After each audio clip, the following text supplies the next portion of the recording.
इसमें है उन्मील परागणी पुष्पों से क्या तात्पर्य है? क्या, ध्यान रखिए, उन्मीलीय पुष्पों में परागकण संपन्न होता है, यह प्रश्न है बच्चों।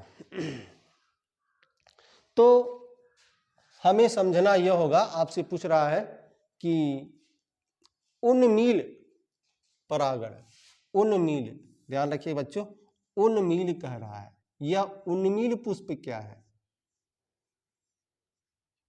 उन्मील पुष्प, ठीक बच्चों। और एक और चीज कह रहा है, कौन सा पुष्प कह रहा है? वो कह रहा है अनुमीलीय, ठीक है, अनुमीलीय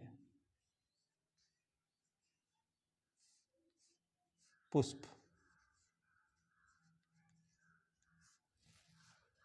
देखते हैं बच्चों यह पुष्प है क्या।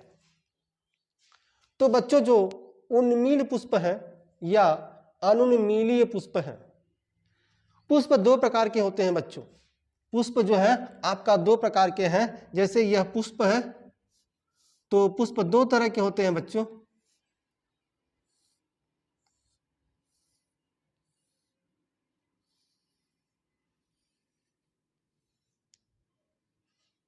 पुष्प जो है इस तरह से आपके होते हैं।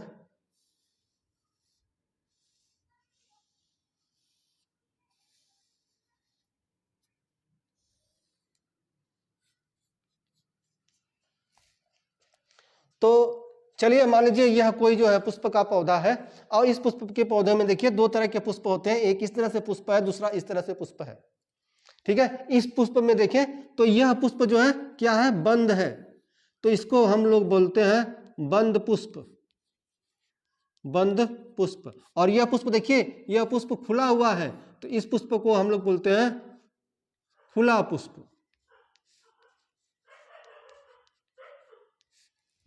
ठीक है बच्चों। और जो यह खुला पुष्प है ना बच्चों, इसी पुष्प को हम उन्मील पुष्प कहते हैं।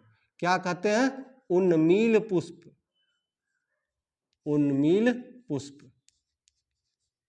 और बच्चों यह जो बंद पुष्प है, और इसी पुष्प को हम लोग कहते हैं कौन सा पुष्प?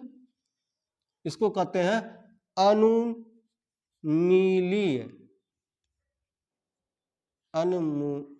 अनुमीलीय पुष्प, ठीक है बच्चों। तो देखिए यह दो तरह का पुष्प है। एक पुष्प जो है आपका देखिए यह बंद पुष्प है, और एक खुला पुष्प है। तो जो खुला पुष्प होता है बच्चों, उसी पुष्प को हम उन्मील पुष्प कहते हैं, और जो पुष्प बंद है उस पुष्प को हम उन्मीलीय पुष्प कहते हैं। और जो यह खुला पुष्प है बच्चों, ध्यान रखिए कि जो आपका परागकोश है, ठीक है, और वर्तिकाग्र, यह दोनों आपका पुष्प का जो है एक मादा भाग है, एक नर भाग है।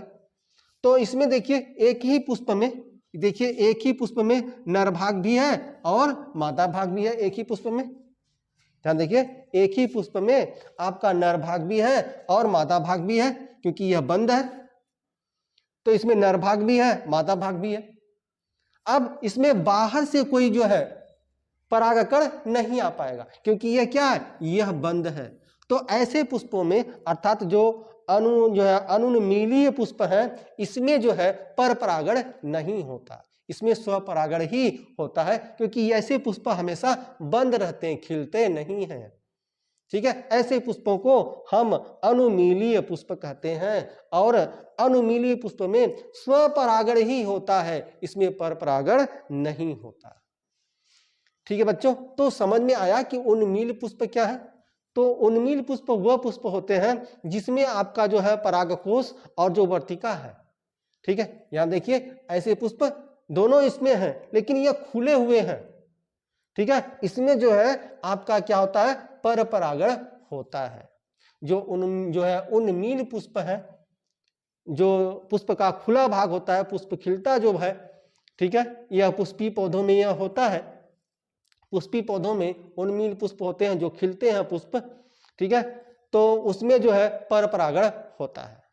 और लेकिन जो पुष्प बच्चों बंद होते हैं, नर और मादा एक ही पुष्प में होते हैं, अर्थात यहाँ बाहर से कोई भी, ठीक है, परागण अंदर प्रवेश नहीं कर पा जाता, तो ऐसे जो पुष्प होते हैं यह अनुमीली पुष्प होते हैं और इसमें जो है बच्चों पर परागण नहीं होता।